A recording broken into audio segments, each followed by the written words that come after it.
Selamlar arkadaşlar. Bugün yeni bir vlog videosuyla karşınızdayım. Circle'ın İstanbul'daki etkinliğine gidiyoruz şu an. Esma Sultan Yalısı'nda bir etkinlikleri varmış. Şu anda oraya doğru yoldayız. Esma Sultan Yalısı'na gidiyoruz. Etkinlikler için çok iyi bir yer. Ben bir etkinlik gurmesi olduğum için biliyorum orayı. Hatta geçenlerde de oradaydım. Güzel bir etkinlik olacak diye düşünüyorum. Şu an yoldayız. Bakalım nasıl bir yer bizi bekliyor. Beraber izleyeceğiz. Şimdiden iyi seyirler. Evet, etkinlik alanına geldik. Circle bayraklarını görüyorsunuz. Bu da ben. Yanımda Kortan var. Bugün beraberiz.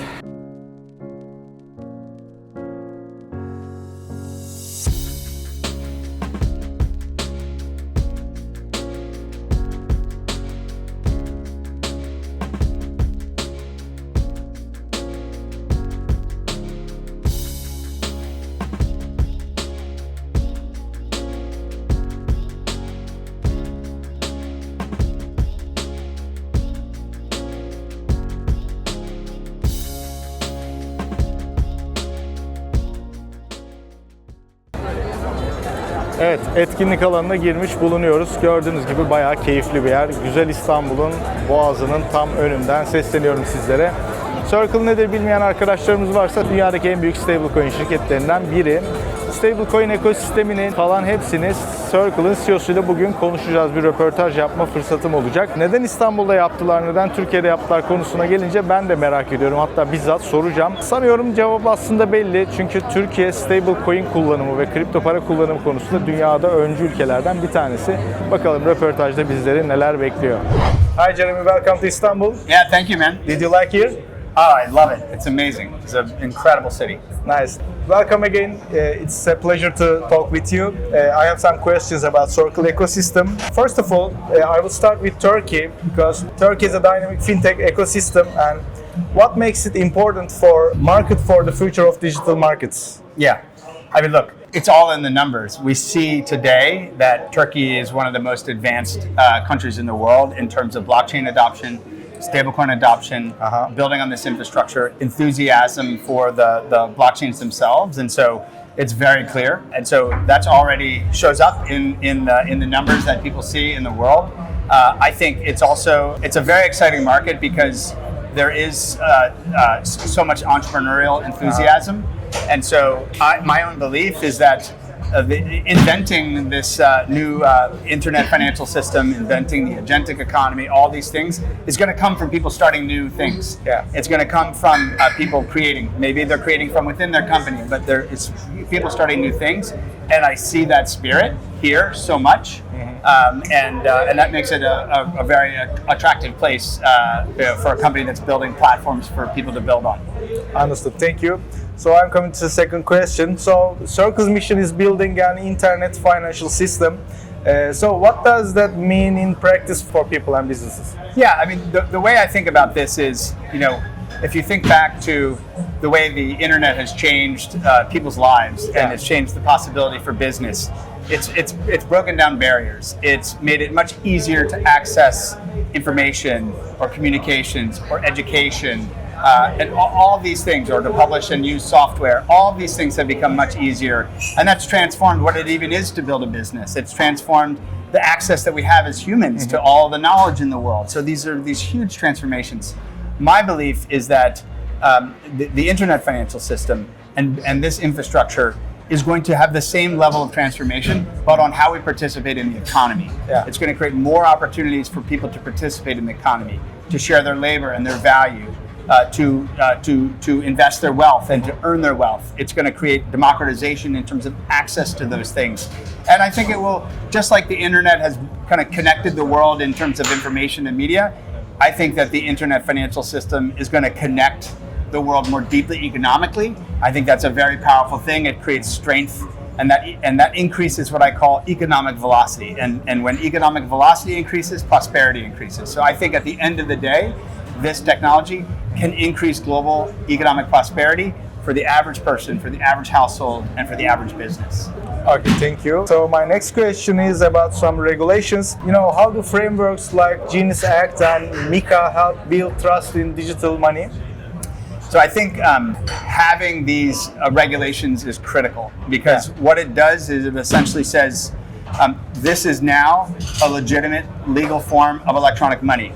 It tells businesses, it tells households, it tells society that these companies that do this are supervised, that they're held to very high standards, they're held to security standards. It builds trust, it builds reliability, it builds safety, and those are really critical. When you're talking about money, which is such a critical part of people's lives, to have that in place is very essential. And so the new regulations that have come in countries like the US and Europe and more, I think are providing a legitimacy that is going to make businesses and people much more comfortable using this technology. I think it's been an early adopter technology, and that has scared people. And I think now it's becoming a much more mainstream technology, and I think the regulation helps with that. Okay, understood. My next question about ARK. I know you are excited for that.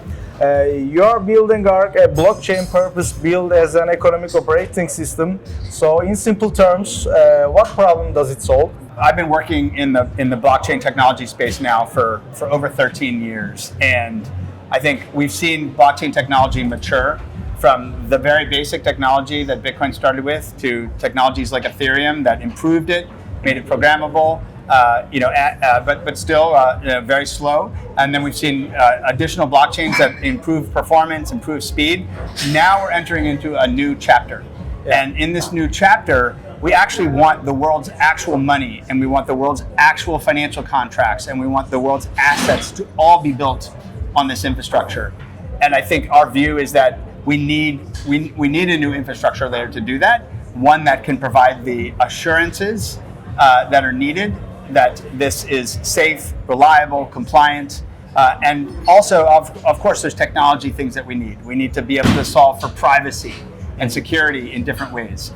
We need to simplify the kind of user experiences and eliminate frictions like gas fees and commodity tokens and things like this. And we need to make sure that we have infrastructure that isn't just for that network, but that is sort of interoperable with all the other networks. And those are some of the problems that we really set out to solve with ARK. Understood. So next questions. This is what I like because I'm so interested with AI agents. Yeah. I believe that it's the future of the finance. So this question about that. So AI agents are becoming economic actors. So what role will stablecoins play as software starts and transact and settle value on its own? Yeah, I mean, we think this is fundamental. Yeah. Machines that pay other machines, machines that transact, machines that enter into contracts. This is exactly what stablecoin money is built for. Yeah. Stablecoin money can settle in a fraction of a second. You can do transactions for a fraction of a cent. We actually have introduced nano payments with USDC for machines. Nano payments let you have like almost 1/1,000,000th of a penny transaction size, streaming payments, other things. And machines want to be able to automate everything. Yeah. And so the programmability becomes really essential as well. And so it's really purpose built. And it's actually interesting that in the agentic payment space that's happening today, like 99% of the transactions are happening with stablecoins. They're actually happening with USDC. So do you think that AI agents will be future of the crypto sector? It's my own question. Yeah, I mean, my view is that crypto infrastructure is converging with AI infrastructure, and these are actually they're needed for each other. Mm-hmm. Like AI, we need systems that can build a trust layer, a proof layer, an identity layer, and that's what crypto is really built for. The cryptographic infrastructure itself and cryptographic computing is actually perfectly built for the needs of AI. And so I believe these are highly synergistic. And I think this next wave of growth that happens in crypto is going to be heavily driven by AI. So you think that it will be a story for crypto for the next wave? I do, very much. We think same. So my questions are that. Thank you for conversation. Thank you. Enjoy your Istanbul ride. All right, thank you. Nice to see you. Cheers.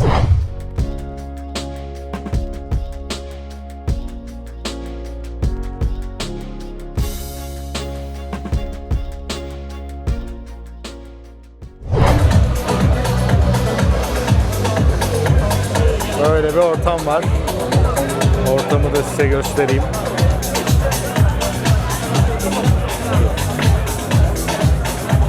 Böyle bir ortam var. Şurada barımız, içecek ikramları.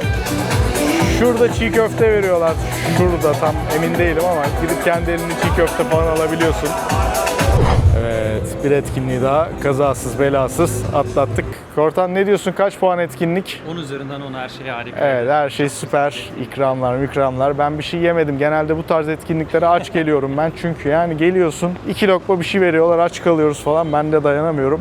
Neyse, Jeremy ile röportajımızı yaptık. Güzel bir röportaj olduğunu umuyorum. Umarım beğenmişsinizdir. Türkiye hakkında güzel şeyler söyledi. İşte zaten tahmin ettiğim şeyler. Türkiye'deki çok fazla kripto parayla ilgilenen insan olduğu için Türkiye'yi muhtemelen seçmişler. Bakalım, kendilerine başarılar diliyoruz. Circle'ı takip eden, yatırımcısı, ekosistemle ilgilenen ya da stable coin'leri merak eden herkesin sorularına cevap olduğunu umuyorum.